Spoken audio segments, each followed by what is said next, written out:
This device has a huge display with a 90Hz refresh rate, 3 cameras, the main one being 50 megapixels, a 5000 mAh battery along with Gorilla Glass 5 protection, all for the price of $199 USD. This device also has a huge display, 3 cameras, a big battery. Why do I feel like I'm repeating myself here, and why do all of these phones look exactly the same? I think I know the answer, but I'm not sure if Samsung would appreciate me telling you their marketing secrets. Let's take a deeper look at some of the most popular phones to ever be released in the form of the Galaxy S23, A54, A34, and the A14. Let the facts speak. We are, of course, going to be starting off with the cameras. Just one thing, we turned off the scene optimizer on all of the camera apps to prove to the viewers that it doesn't make that big of a difference in the higher contrast and saturation of photos taken with Samsung phones. All of them have 50 megapixels on the main camera, with the exception of the A34, which has 48. Daytime photos usually aren't a problem even for budget phones nowadays because the differences are in the details, which most people don't extensively check. The A14's photo is really sharp because it's very common for less expensive phones to use artificial sharpening to increase clarity. The A34 looks fine, just that I look somewhat pale. The A54 on the other hand has me looking kind of sunburnt, but there is more information in the photo which you can see by looking at my shoes as well as the building behind me. The S23's photo is similar to the A54, and even though I personally look better, I'm not fully sold on the aggressive shadows and the white balance. Indoors is much harder on the phones due to the lack of light, and it shows. The S23's photo is my clear favorite with good color and detail. It also has the best dynamic range. The A54 will get 3 points with a nice photo, as the other two will get 2 points each, as the A34 has a dark complexion with mediocre dynamic range, and the A14 is too sharp and not that appealing. In low light, the S23 clearly outperforms in color accuracy. The A54 is not too shabby, but I have turned into an orange. The same can be said for the other two, as they have even less details than the A54. As for the ultra-wide camera, the A14 doesn't have one, so we'll be showing you photos with the wide camera. The S23 performs pretty well and nails my skin tone and the shadows better than the competition. The A54 in turn looks slightly better and brighter than the A34. Indoors, the overall clarity on the S23 is pretty good, with the A54 coming in a close second. The A34 has a lack of detail in the shadows, especially in his black pants. In low light, the standings won't change, but none of them will get 4 points this time around, as the quality is average, especially with white balance and color accuracy being all over the place. Still though, the S23's photo is pretty good compared to the others. Now let's take a look at the Portrait Mode software. This is definitely going to be a closer competition, as the software should be similar between the devices. They all messed up in one way or the other, whether it's my hair or the right side of my face on the A54, so in general, I would give them all 2 points, with the exception of the S23 getting 1 more, as the blur just looks more natural. Indoors, the S23 definitely looks better though. Better edge detection and blur is in order, giving them 4 points. The rest get 2 each, and pay attention to the error around the ear on the A54 and the A34. The A14 is just too sharp with too much contrast, and it's really not my preference. Under low light conditions, the S23 did a really good job, with the A54 falling close by, as the blur and the lights in the background are handled a little less adequately. The other two get 2 and 1 points respectively. If we were to take a look at the video capabilities of these phones, I do feel like we are in for a surprise. The A54 looks to be top quality along with the S23, as the main difference between them being the blur in the background. The A34 is decent, and the A14 not so much, due to only being able to shoot in 1080p. Indoors, the good performance of the first two persists, as the A34 also looks pretty good this time around. I have to give props to Samsung for this, as video is pretty hard to get right with budget and mid-range phones. Obviously, the A14 is not going to be on the same level, but it's still decent and usable for its price range. Low light though is a big surprise. The A54 visibly outperforms the S23 and gives the clearest footage out of them all. The base flagship is still better than the A34 and the A14, which was to be expected.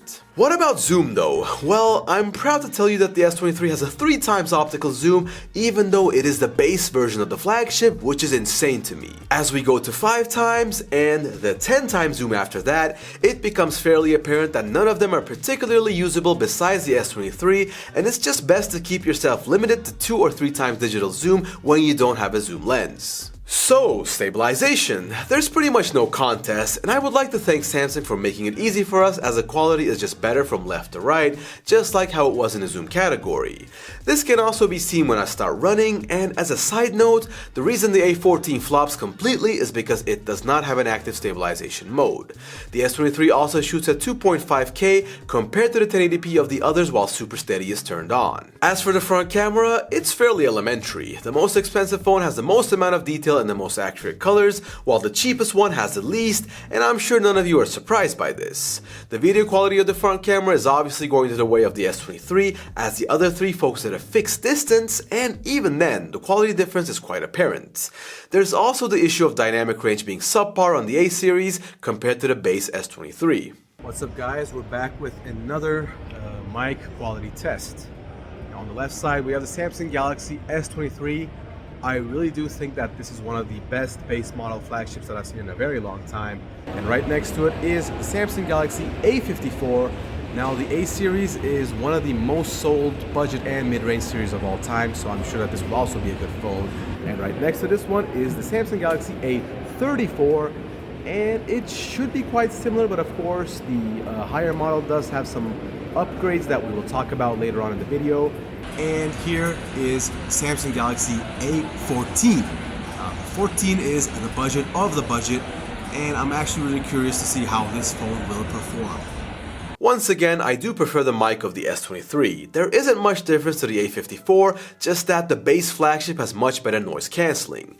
The A34 is decent, but the A14 is very loud in the background. Lastly, we'll take a look at macros, since some of these phones have a special macro lens. Now, these are often low quality, so don't get your hopes up much. Funnily enough, to promote the S23 Ultra, Samsung opted not to use a macro mode on the S23, so we used the 3x optical zoom. The result is still better than the A34 and the A14, but I actually like the macro mode of the A54. Regardless, this isn't going to be the main reason you buy one of these phones. The last thing I would like to mention is that after we took all of these photos and footage, the S23 was left with 84% battery. Surprisingly, the A54 still had 89%, while the A34 was at 88%, and the A14 was at 78%. In general, while the S23 is obviously better than the others, I would for sure recommend buying the A54 if you're in for the market for a mid-range phone with good specs and a decent camera. I will give you a tip that MKBHD also mentioned. Instead of going for the really cheap budget phones, you're actually better off buying a 3 or maybe even 4-year-old flagship at the same price. I guarantee you that the OnePlus 8 or 8 Pro, for example, has a much better camera than the A34 or the A14.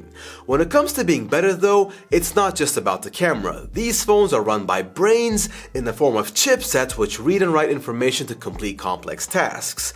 We ran a few benchmarks on these phones and saw that in Geekbench, while the S23 ran laps around them with a Snapdragon 8 Gen 2 chip, the A54, which is an Exynos 1380, as well as the A34 with a Dimensity 1080 chip, were not too shabby. The A14 did as well as it can with a lower tier Dimensity chip, but it just wasn't good enough, as we also saw in Antutu. The S23 doubled the score of the closest competition here, as the A54 and the A34 are actually super close in performance. Lastly, 3D Mark was a huge, and I mean huge, difference between the S23 and the A series, showing us that if you want to play games that are pretty hardcore on your phone, then you most likely won't be able to do that with the A series. Basic games though shouldn't be much of a problem. The display is obviously also important, as you're going to be using this phone for many hours through the day. The S23 is protected by Gorilla Glass Victus 2 on both the front and the back, and has a glass back with an aluminum frame. It also has a dynamic AMOLED 2X 120Hz HDR10 Plus with 1750 nits peak brightness. The A54 also has Gorilla Glass protection with Gorilla Glass 5 on both sides. The display is a Super AMOLED one, also with 120Hz HDR10 Plus with 1000 nits. The A34 is the exact same as the A54, the main difference being in having a plastic back instead of a glass one. The screen is also a Super AMOLED with 120Hz refresh rate. Lastly, the A14 has a glass front, plastic back, and a plastic frame with no Gorilla Glass protection, and it has a PLS LCD screen with 90Hz. They all house a 5000 mAh battery, with the exception being the S23 having a 3900 mAh one, but it should be kept in mind that the optimization is more likely much better, along with less power consumption due to the more more advanced chipset. Well guys, thank you for watching our latest comparison of some of the most popular and usable Samsung devices. There is one for each budget, so let us know your choice and if you would consider buying one of these and which one would be your preference. Hit those like and subscribe buttons if you would like to support us, and we'll see you in the next video.